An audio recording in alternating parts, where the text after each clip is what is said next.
Revelation 2468. From the 9th of September 1942. Will and grace, which comes first? Divine love seeks to enlighten people and people don't accept the light.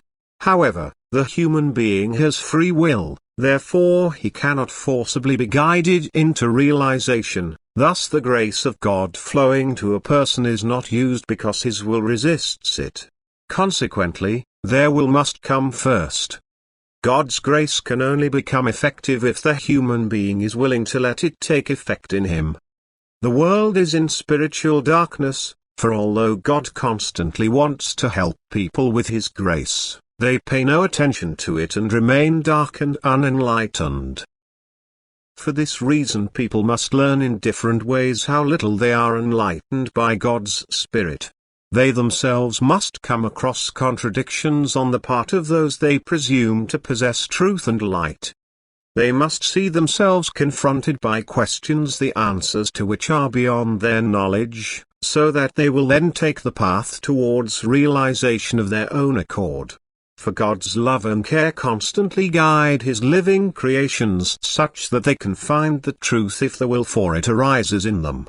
The gifts of the Spirit are truly the only guarantee for pure truth, and anything that does not concur with it can unhesitatingly be rejected as falsehood. Spiritual gifts must be interconnected. They must provide clear and understandable explanations about God's activity and reign in the universe, in the earthly as well as in the spiritual realm. But they must also be accepted as such, that is, their divine origin must be acknowledged if they are to effect a person as a manifestation of God's strength. For the gifts of the Spirit are gifts of grace, offered by God's greater than great love to people to make the path of ascent easier for them. But these gifts of grace can only be effective if the human being accepts them as such. If he does not offer resistance by rejecting them but faithfully allows their effect on him, and this requires his will.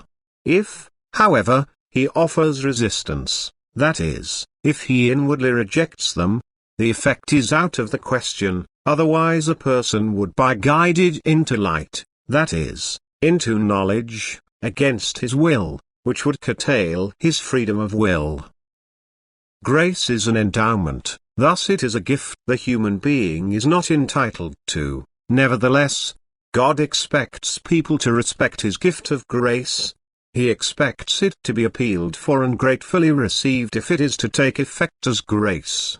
Consequently, it is also right to say that God's grace comes first. However, if the grace is ineffective, people will not feel it as grace either. Amen.